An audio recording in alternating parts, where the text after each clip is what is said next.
Hi, thanks so much for joining me for this how-to on some of the most recent concealer launches. So today we're focusing on one of those items that I focus on quite a bit on this channel, if not the most, because I have the need for concealer to work. So not only do I deal with a bit of discoloration under the eyes, but I deal with hyperpigmentation on the rest of my face. It really is a critical piece of my makeup that I rely on every day. So I'm wearing concealer every day to some degree. So we're gonna go through 5 of the most recent, actually one's not as recent as the rest, but they are the Hourglass Vanish Concealer, which I've done a dedicated video to. The Armani Luminous Skin Concealer, which is new to me. We'll also be looking at the Dior Forever Skin Correct, and this is on the newer side for me. And then the McGrath Sublime Perfection Concealer, which I've also done a dedicated video on. And finally, this one's not as new, but I think it might be interesting because I haven't really talked about it that much since I purchased it. It's the Tom Ford Emotion Proof Concealer. So I actually was trying to think of the best way to do this, and I created a spreadsheet. So I went to both the company's website and to Sephora's website to look for all of that information. I created categories across the top, and then for each one, if the concealer said or had the claim in that area, I would put an X. If not, I put a little either description of something that was close to it, or I left it blank. So I can tell you about how to choose whatever you're looking for, because I've had a chance to try all of these, and also give you some how-tos on how best to use the concealers, because I found a way to kind of maximize what I could do with them. So I'm going to show you application though of the concealers first. So I have all 5 concealers on my face right now in some place or another. I do have on foundation today, and I applied it over a very thin layer of foundation. Yesterday I filmed a Get Ready With Me, and I put the concealer straight onto my skin, so no foundation. It was an evening event, so I wanted to see how it would perform with no foundation underneath. So I did the same thing, and I applied the concealers all over my face, all 5 of them. I think, yeah, in the same areas as well. So I'll put a little clip here of just what that looks like on with no foundation. And then we'll also talk about the spreadsheet. So we'll talk about what will work best for you based on your need. I know some people worry more about the under eye area. Some people worry more about like hyperpigmentation like me. Some have more texture like me, where there are pores. So I feel like I have a lot of experience with a lot of needs when it comes to concealer, especially when it comes to texture and hyperpigmentation. So let's go ahead and cut to application, and then I'll come back with a spreadsheet and tell you about each one a little bit more in depth. I do have Even Up on, as well as just the thinnest layer of the Radiant Fluid Foundation by Clé de Peau. And then I have a whole variety of various beauty blenders, so I won't be using the same beauty blender. I'll be switching one for every concealer so I don't mix the formulas at all. So we'll start with this, the Armani Luminous Silk Concealer, and this is in 525. So here's the applicator. So it has like a flat side and then a more narrow side. It's got a pointed edge, and it also has, it's more straight on one end and then it's curved on the other. Let's go ahead under the eye.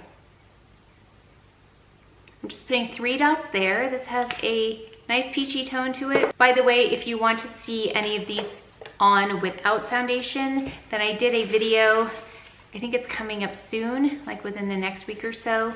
It's got the Chanel Desert Wind eye product with it.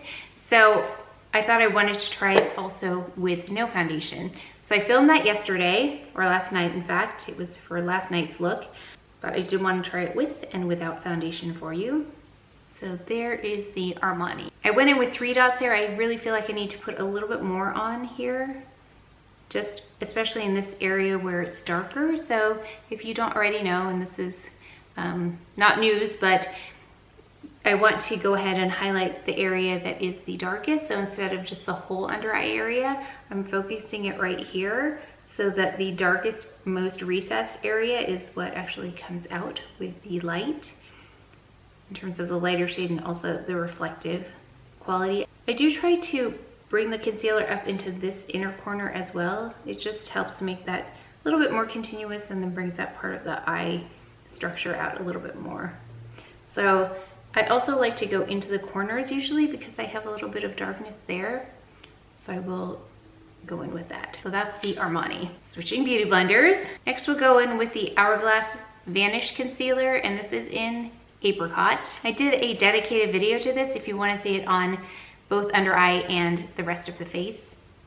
But let's go in, and I'm not going to go as heavy-handed with this because I've used this before a little bit more, and I know that a little goes a long way. So if you have trouble with this one and you feel like you're getting kind of some bunching up or any creasing, I would try going in with a thinner layer. That might help. Again, bringing it up. So even though this is apricot, it doesn't really look apricot on me. I'm going to do the same thing though with this and just really focus it right here. So when I don't get a good night's sleep, you can see it right in this area. So I do need to conceal a little bit more. So you can see it did intensify quite well. So here's the difference. I put 2 layers of the Hourglass here versus 2 layers of the Armani here. You can see that it is much brighter in terms of its pigmentation.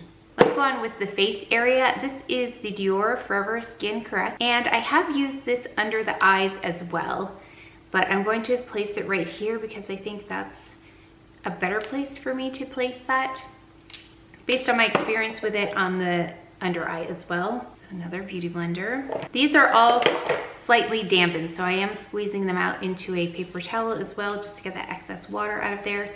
I like them to be damp, but just barely damp, so I try and squeeze as much water out as possible. And this is how I apply concealer in the best way for me to get it to stick to the places I need it to stick. Now I did put on quite a bit here, which is why a beauty blender comes in handy, because it will thin it out and kind of pick up extra moisture. So then it allows me to go in with more layers if I need to. I'm gonna take it down into this area as well. Under my nose, upper lip area, and then I just fade it out. Pretty good coverage in one sweep, but I will need to go in again. I do not need a color corrector with this one because of its shade. I haven't been pulling for color correctors as much anyway, so this one has a nice, I think it's WP is the color on this one. So it has a peach hue to it anyway. This one gets pretty close to the skin too, but you can still see there's a little bit of my hyperpigmentation poking through. So then this is that technique, back and forth, back and forth. So this one I want to be careful not to really create too much texture as I layer it on. Next we've got the Pat McGrath concealer. I did a dedicated video to this as well. So if you'd like to see this one under the eyes, I apply it both under the eyes and on this area, which is the most intense. And this one is the most apricot of the shades I could find, and it's in LM12.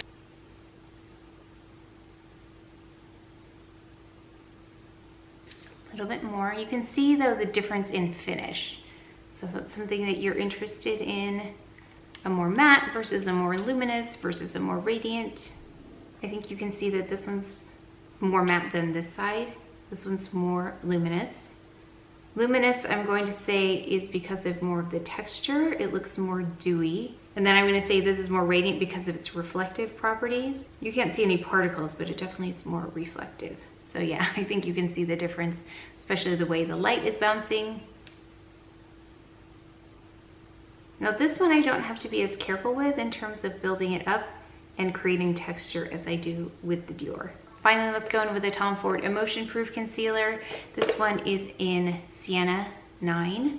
Now this is the one that oxidizes on me. So the color that you see, I'm gonna put it on my chin here, is not the color that ends up being. It becomes deeper. And I do have some dry skin right now, so I'm gonna be able to tell you how this performs on dry skin. And then I'm gonna apply this to my forehead as well.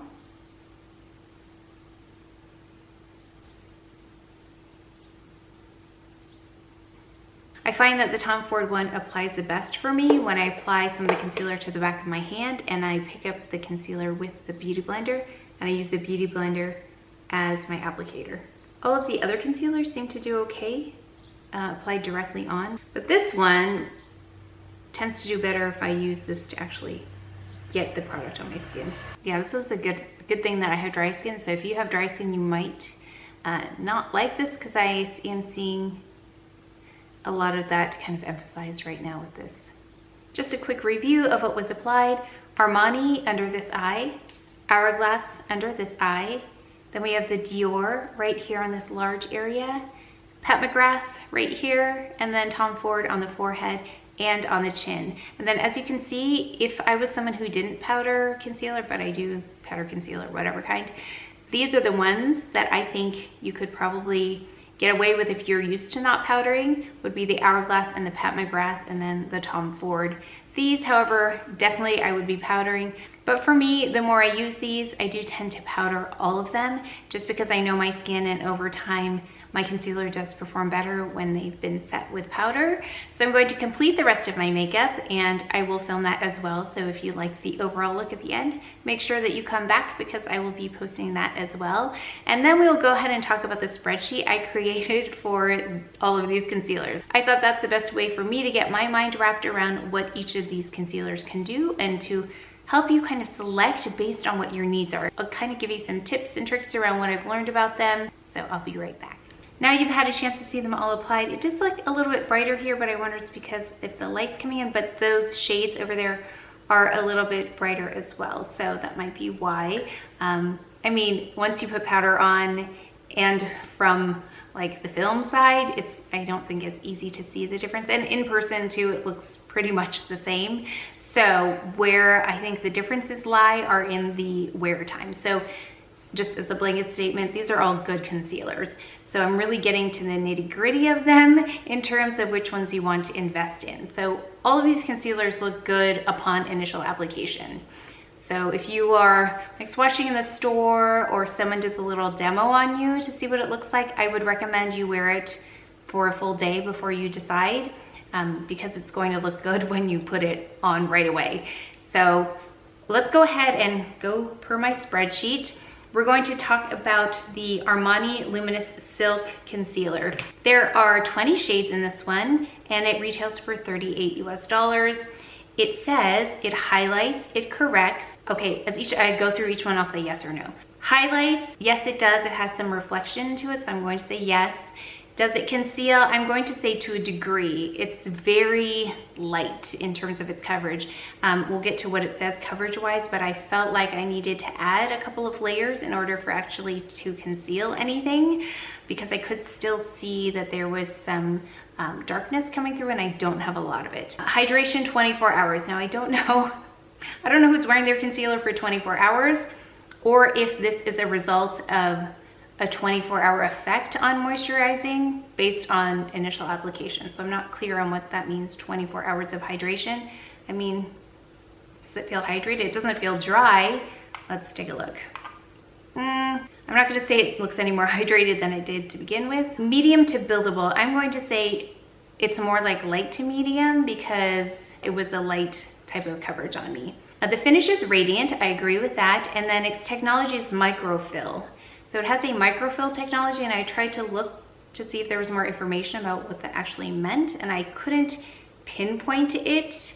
I know it has soft focused pearls, naturally derived emollients. They diffuse fine lines for smooth and even coverage. That might be it, but it wasn't clear. So if you know what it is, let me know.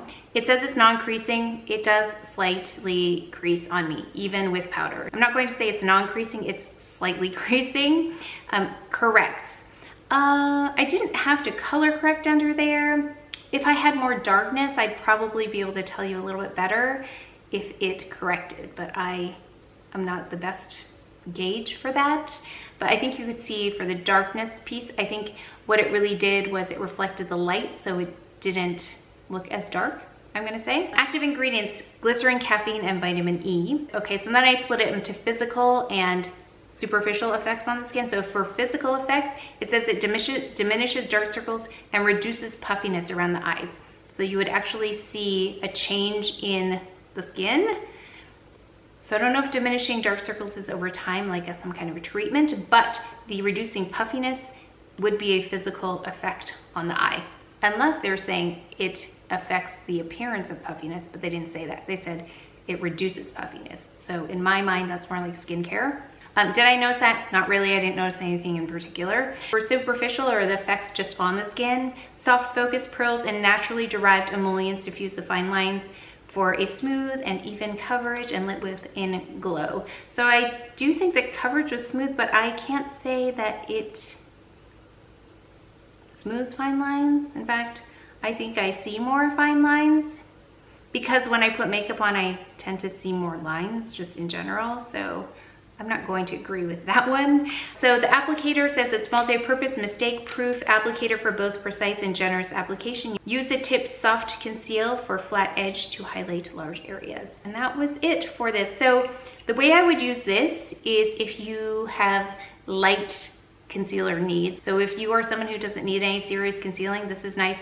Or what I have been doing with it is I've been mixing it in with some of the more creamy type formulas like the Pat McGrath to give it a little bit of luminosity and lift it just a little bit. So you can mix it in if your concealer or the one that you have right now, you just want a little bit of light reflecting in it. I would mix this in with it and get a really nice finish. So I've also been layering this on top of other concealers just kind of as a topper of sorts, just to again get a little bit of reflective qualities. I tried it here on this area. It was kind of like didn't really do much. So if you have darker areas, I wouldn't rely on this to cover much of anything up. Moving on to the Hourglass Vanish Airbrush Concealer. This comes in 22 shades. I'm looking down at my spreadsheet right now, so if I'm not looking at you, that's what I'm looking at. And it retails for $34. It says it's for normal, dry, combination, and oily. In fact, all of these said that, so there wasn't one that said it was for a specific kind. This one is full coverage. I would say yes, I agree. The finish is natural. Yes, I agree with that as well. It doesn't have the same level of radiance as the Armani, so I think you can see that side by side. And for its technology, it has innovative microspherical powders that blur and brighten. I agree with that. It's nothing visible, but you can see that it's not totally matte either. For creasing, it says it's crease resistant. It doesn't claim to be non-creasing. It says it's crease resistant. And in my full day wear, I had really good luck with very minimal creasing, which is still the same. Although I know that's not the experience that some people had, but I had that experience with it because I don't have as many fine lines under there anyway to begin with, and I don't have anything like really specific about my eye area. Let me just clarify here. So under my under eye area is just like your average under eye area, not too oily, not too dry. It's just kind of like in the middle there, not too many fine lines at this point. So I don't have that many needs. I just have a little bit of darkness and a little bit of, like, you'll see bags under my eyes if I look tired, and also a little bit of redness. It doesn't claim any physical effects on the skin, but it does claim for superficial effects. Light reflecting, diffuses the look of pores and fine lines, even skin tone, conceals dark circles, blemishes, and other imperfections for a smooth, natural airbrush finish. So it does work really well under the eye for me. It also works really well on these areas where there is some texture, and it does cover up these areas as well. So this is a good one for that. It's more lightweight. It takes a little bit more work because I do have to add more layers, but it is really beautiful, especially with no foundation. I really like it with no foundation. Custom applicator, talks about the applicator. It provides the perfect amount of product for all over coverage, custom designed, and has unique flexibility, allowing it to hug the contours for added precision. And it's pretty symmetrical in terms of the shape. It's like tapered at the end. So it does say it's weightless. It is quite lightweight, although I have to say that the Armani one is also lightweight. It didn't claim that, but it is. This one's also waterproof. It claims 16 hours of instant skin perfection, and it's a liquid concealer. It also has a clinical results claim that 97% found the formula lightweight on the skin. I agree. 84% said under eye area looked brighter. I agree with that. And 94% reported a blurring or smoothing effect under the eyes. I don't know about that. It just didn't emphasize anything for me though. The end count on that was 72 people in that study. There are some ingredient callouts in this one as well. It is free of sulfates, SLS and SLES, parabens, phthalates, mineral oil, and contains less than 1% of synthetic fragrances. It is also vegan and cruelty-free, so if you're concerned about that, Hourglass is known for that. That is a good thing. Let's move on to Tom Ford. This is the Emotion Proof in 9.0 Sienna. This one is $54. There are 12 shades. Again, all skin types are included here. It is Full coverage, I agree, it is full coverage. Transfer proof, I have tried it. It's transfer resistant, I'm going to say, not transfer proof. It also is a radiant finish. It's more like a natural finish, I want to say. It's not radiant like the Armani Luminous Silk. That one's radiant. I wouldn't call this radiant. It's more like a natural finish. Also, superficial effects. It says dark circles and noticeable imperfections, even helps cover tattoos. Well, I don't have any tattoos to cover, so I can't tell you that, but I do have dark spots and it does cover those. It says it maintains a naturally radiant finish, or I'm going to say a natural finish. I agree with that. It's sweat and humidity resistant. I usually use this in the summer though, so I agree with that. I am going to pull for this in the summer. So if you're in a humid climate, it's hot, this is a good one to look into. Extremely long wearing, designed to stay put, and it does. This one does oxidize though, so this is not the color that it looks. It will deepen once applied. So when you look at the Tom Ford concealers, I would consider that it does oxidize. I would try it on. I would wear it for a while and see how it interacts with your skin, because it will, again, oxidize. Dior Forever Skin Correct. This one is $36 and it's available in 30 shades. So it claims it has a moisturizing effect. And I think you could see when I applied it, it looked like it was more emollient than this side. So definitely agree with that. Full coverage, yes, it is full coverage, and it does a nice job of keeping its color as you add it.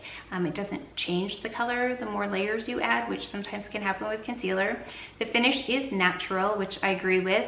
Nothing too radiant about it. Also, it's not matte. Non-creasing, it says, without settling into facial lines. So I did try this under my eyes. One day I tried this one and another one on the other side, and there was some creasing under the eye area, so I did find that. But it does work really well in the pores. When I do add a few layers of this to the center of my face, it doesn't really add too much texture, which is nice. The active ingredients are pansy extract for smooth, moisturized skin with a refined appearance. It says the quality of the complexion progressively improves with a moisturizing effect. So to me, that hints at skincare as well. They're not totally clear on these, but what I think it's saying is that it moisturizes your skin as it's on your skin, helping improve your skin, but they don't actually they don't connect the dots for you like that. So I'm not quite sure about that. For me, I mean, I haven't been wearing it long enough to see if it moisturizes my skin while it's on there. The superficial effects are it hides under eye circles, localized redness, blemishes, and imperfections, which is what a concealer does. So I'm going to say yes. Wear time, it says 24-hour extreme skincare and concealer. So I'm guessing it's a 24-hour wear. I would not wear this for 24 hours. Now the wear time on this, it did stay true to its color. However, I did notice that it did kind of fall apart. Over several hours, like I'm gonna say about 5 hours, it started to fall apart here, and I was able to really compare it because I was wearing a different concealer on the other side that wasn't doing that. I'll get to that in a moment. But also I noticed that if I apply like a blush on top, which might have a little bit of an emollient quality to it, it will break up this concealer a little bit. So it doesn't totally stay put if you fiddle with things on top in terms of powders and blushes, etc. Just know that once it sets, you probably don't want to touch this one again because it will move a little bit. Initially, I thought this was going to compete with the Pat McGrath, but after I wore them side by side, they really are in a different class. So let's go ahead and continue with this Dior, and I'll tell you why in a moment. So this type of concealers, it says moisturizing creamy, but Sephora says it's a liquid, but I mean, it's creamy. It kind of holds its shape. And they had 10 people to measure if it moisturized skin. So they only tested it on 10 people. So that's another thing to look at when you're looking at the claims. How many people were in their study? Also, you want to look at what are the ages of the people. So depending on their age, their needs might be different. Okay, finally, Pat McGrath. This is the Sublime Perfection Concealer at $32. There are 36 shades in this line. So it is a full coverage, it claims. Yes, I agree with that. Very full coverage. One of the most full coverage concealers I've tried. I've tried a lot of full coverage concealers just because of my hyperpigmentation. It says the finish is natural. I agree, it's a little bit more of a matte, but it's still natural. Its technology is that it's flexible, breathable, mimicking natural stretch and elasticity of skin. Flex from Matrix Powder Blend ensures uniform and true color, which I think is one of the most outstanding things about this is that that color stays true no matter how much you add on there, because I do have to put a few layers on for this area right here. So I do notice with other concealers that that can change depending on how much you apply. So that's huge. As for non-creasing, it says it blurs imperfections without settling into fine lines. So this one does a really great job under the eyes too. So if you have some severe dark circles that you're looking to conceal, I would look at this one, because I didn't see that issue with creasing with me with this one. I did see creasing under the eye with Dior, but not with this one. But I didn't put as much on, but a little goes a long way with this as well. The active ingredients are the Vita Serum Complex. It moisturizes and helps fight the appearance of fine lines and wrinkles. Again, that Flex Form Matrix, it provides smoothness without being tacky, and it's for the ultimate comfort. I don't really sense this on my skin. Once it's on there, it stays put. Superficial effects on the skin include optical diffusing pigments. They provide a soft focus effect that blurs skin imperfections and delivers an exceptionally silky feel. And I remember I touched it at the end of that video, and it did feel, I didn't touch it the whole time, but it feels nice on the skin. Yeah, it feels nice.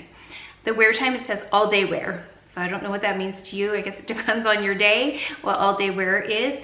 Although I have to say, I have worn this from like 6 in the morning to 6 in the evening, so 12 hours, and it looks really good throughout the 12 hours. I wore it last night again to an evening event. I looked in the mirror at the end of the night. This was the one that looked the best. So for that rundown, depending on your needs, really quickly, this is how I use it. This is for those of you who want light coverage. You don't need much. You just kind of want to illuminate some areas and a very natural look. I'm going to say if I was like 25, I would probably pick this one just because I don't need all of this coverage. I just want something to kind of even out my skin tone and brighten it. This would be the one. Then going on to the Hourglass. This is for someone who likes the idea of this, but actually needs it to work.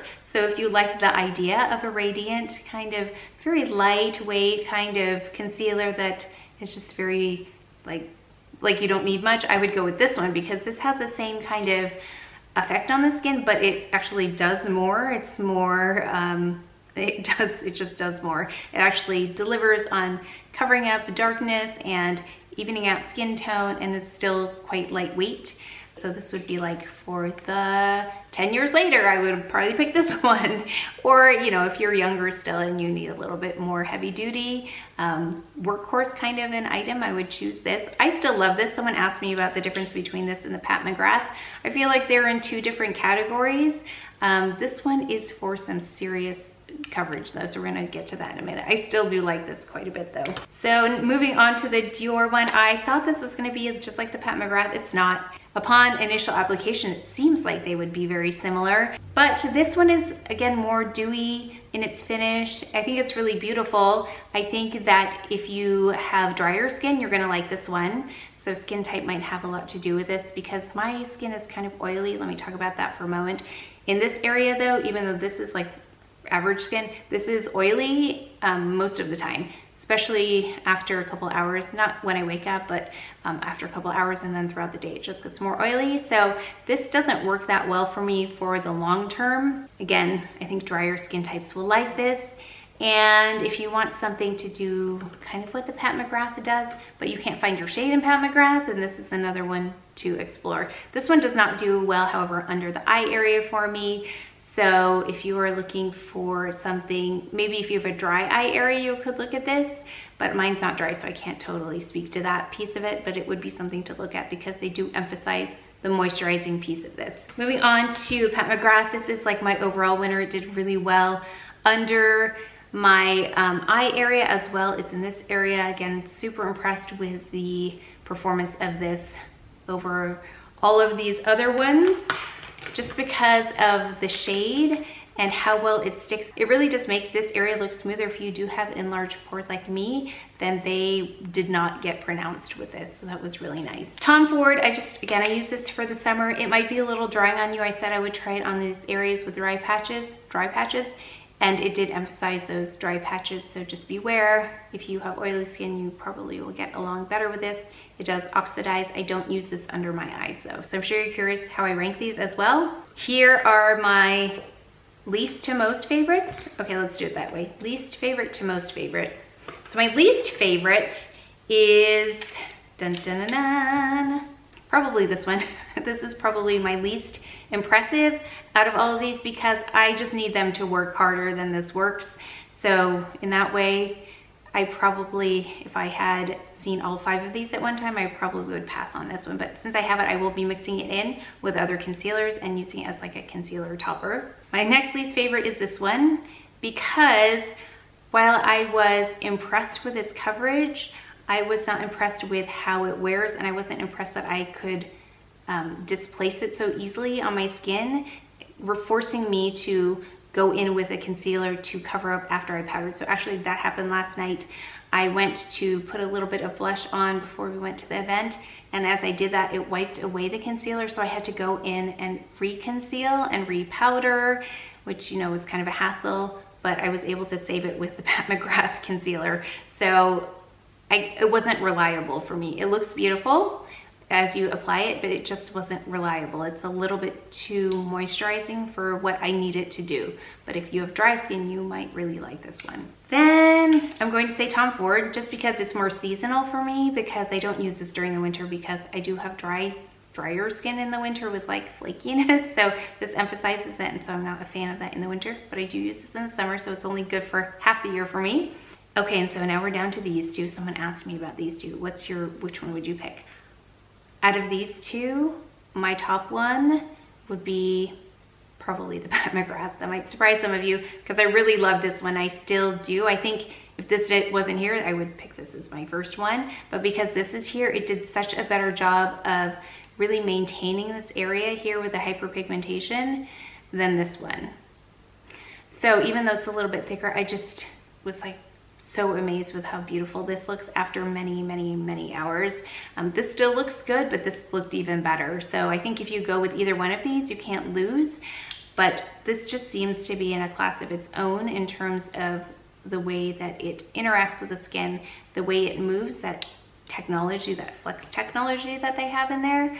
So I just, yeah, if you want something to work, I would look at this one.